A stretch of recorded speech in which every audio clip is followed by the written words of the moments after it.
அல்ஹம்துலில்லாஹ் அல்ஹம்துலில்லாஹி ரப்பில் ஆலமீன் வஸ்ஸலாத்து வஸ்ஸலாமு அலா சய்யிதினா முஹம்மதின் வ அலா ஆலி சய்யிதினா முஹம்மதின் வ பாரிக் வஸல்லிம் அலைஹி. அம்மா பாத். அல்லாஹ்வுடைய மாபெரும் கிருபை, அல்லாஹ்வுக்காக வேண்டி ஒரு மாதம் ஃபுல்லாக நோன்பு வச்சுருந்தோம். அந்த நோன்புடைய கூலி, ஒரு வேலை செஞ்சால் வேலைக்கு எப்படி கூலி வாங்குவோமோ அந்த மாதிரி இந்த ஒரு மாதம் ஃபுல்லாக நோன்பு வச்சுருக்கிறோம். அதோட கூலி வழங்கக்கூடிய நாள் தான் இந்த நாள். ஹதீஸில் வருது, இந்த நாளுக்கு கூலி பெறும் நாள் என்பதாக வருது. அதனால இப்போ நம்ம கூலி வாங்கிறதுக்காக தயாராக இருக்கணும். ஈதுல் ஃபித்ர்னு சொன்னால் நிறைய அர்த்தம் இருக்குது. ஒன்று, கூலி வாங்கக்கூடிய நாள். நிறைய பேர் சொல்லுவாங்க கூலி வாங்கக்கூடிய நாள், உறவினர் சேர்ந்து வாழக்கூடிய நாள், ஈகை திருநாள், இன்னும் சமத்துவ நாள், ஏழைகளின் திருநாள் அப்படின்னு நிறைய பேர் இருக்குது. அதனால இந்த நாள் சிறப்பான ஒரு நாள். இந்த நாளில் அதிகமாக சந்தோஷத்தை வெளிப்படுத்துகிறோம். மற்றவங்க நினைக்கிற மாதிரி பாய்களாம் எப்பயுமே உம்முன்னு தான் இருப்பாங்க, அவங்க இந்த பண்டிகையுமே கிடையாது, சந்தோஷம் என்னன்னு தெரியாது அப்படின்னு சொல்கிற மாதிரி நம்ம இருக்காம, அதுக்கு மாற்றமாக அதிகமாக சந்தோஷத்தை வெளிப்படுத்துகிறோம். இல்லைன்னு வரவங்களுக்கு இல்லைன்னு சொல்லாமல் வாரி வழங்குறோம், எல்லாத்துக்கும் கொடுக்கணும். அதனால தான் அல்லாஹ் தஆலா கொடுங்க அப்படின்றது வேறு, கொடுத்தா நல்லா இருக்கும்ன்றது வேறு. ஆனால் அல்லாஹ் சொல்றான் கொடுத்தே ஆகணும். இந்த நாளில் கண்டிப்பாக நீங்கள் கொடுத்தே ஆகணும். அதுதான் அல்லாஹ் தஆலா கடமையாக்கிட்டான். ஸதகத்துல் ஃபித்ர், ஒரு நாளுக்கு ஒரு நபருக்கு ஒரு குடும்பத்தில் 90 ரூபாய். உங்கள் கட்டுப்பாட்டில் எத்தனை பேர் இருக்கிறாங்களோ அவங்க எல்லாத்துக்கும் கணக்கு பண்ணி 90 ரூபாய் இல்லை அதுக்கு மேலே கொடுக்கணும். கண்டிப்பாக கொடுத்தாலும் ஃபஜ்ருக்கு முன்னாடி ஒரு குழந்தை பிறந்தா அந்த குழந்தையும் கணக்கு வச்சு ஒரு நபருக்கு 90 ரூபாய் நம்மளுடைய பள்ளிவாசலுக்கு ஈதுகாக்கு வர்றதுக்கு முன்னாடி 90 ரூபாய் கொடுத்துடணும். யாருக்கு கொடுக்கலாம்? யாருக்கு வேண்டாலும் கொடுக்கலாம். உறவினர் கொடுக்கலாம், ஏழை கொடுக்கலாம், இல்லாதவங்களுக்கு கொடுக்கலாம். காஃபிர்களுக்கு சதக்கா ஃபித்ர் கொடுக்கக்கூடாது. ஆனால் சதக்கா கொடுக்கலாம். சதக்கா கொடுங்க, யார் கேட்டு வந்தாலும் இல்லைன்னு கொடுங்க. இந்த நாளில் சில சுனத்துகள் சொல்றாங்க. கண்டிப்பாக எல்லாரும் ஈதுகாக்கு வரதுக்கு முன்னாடி பள்ளிப்பேட்டை பள்ளிவாசல் 9 மணிக்கு தொழுக வச்சிருக்கிறாங்க. தொழுகைக்கு வரதுக்கு முன்னாடி எல்லாருமே காசை கொடுத்துடலாம், அந்த சதக்கா ஃபித்ர் கொடுத்துடலாம். ஏன் கொடுக்குறோன்னு சொன்னா, நம்ம நோம்புல ஏதாவது தவறு செஞ்சிருப்போம், பொய் பேசியிருப்போம், வீணான விளையாட்டு செஞ்சிருப்போம், அதெல்லாம் சரி செய்யறதுக்கு தான் இந்த அல்லாஹ் தஆலா இப்படி ஒரு ஏற்பாடை வச்சிருக்கிறான். மனுஷன் தவறு செய்யக்கூடியவன் தான், தவறு செய்யாம இருக்க முடியாது மனிதனால. அதனாலதான் நல்லா இந்த ஏற்பாடு. நீங்க செஞ்ச தவற இந்த சதக்கத்து ஃபித்ர் மூலமா அல்லாஹ் சரி செஞ்சுருவான். அல்லாஹ் தஆலாவுடைய கிருபை, அல்லாஹ் தஆலா இப்படி ஒரு வழி ஏற்பாடு பண்ணிருக்காங்க. எல்லாரும் சதக்கத்து ஃபித்ர் கொடுங்க, கொடுத்துட்டு தொழுகைக்கு வாங்க. தொழுகைக்கு வரதுக்கு முன்னாடி சில சுன்னத்து. இந்த தொழுகைக்கு அப்புறம் எந்த சுன்னத்தான நஃபில் தொழுகை கிடையாது. இஷ்ராக்கோ லுஹா தொழுகை இன்னைக்கு கிடையாது. இதுக்கப்புறம் நேராக சதக்கு தொழுகைக்காக வேண்டி எல்லாம் ரெடி ஆகுங்க.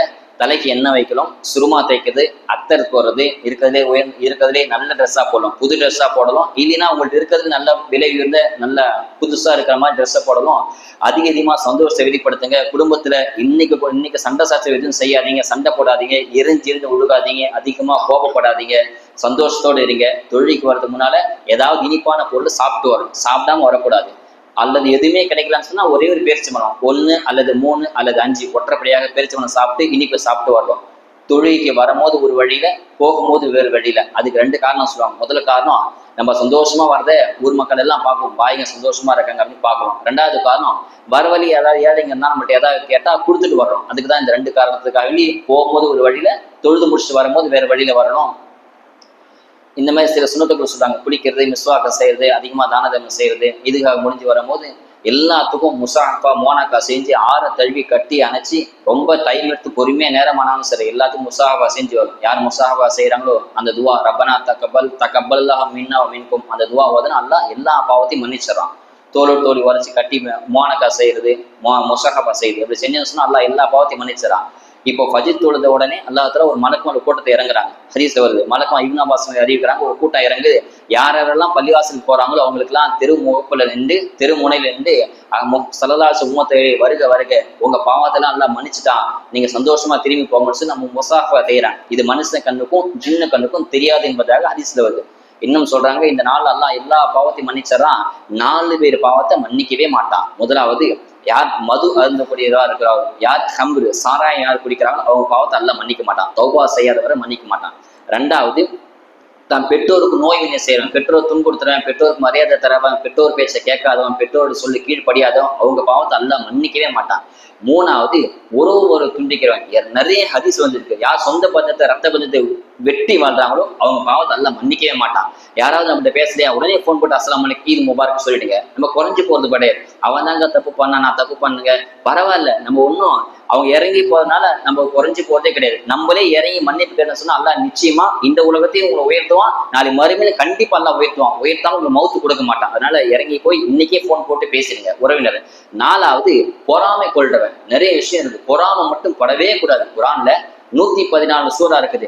எந்த சூறாக்கும் அதாவது பொறாமை ஹொமுசா அப்படின்ற பொறாமைன்ற டாபிக் ஒரு சூறாவால இறக்கியிருக்காங்க. ஆனா பொறாமப்படக்கூடாது.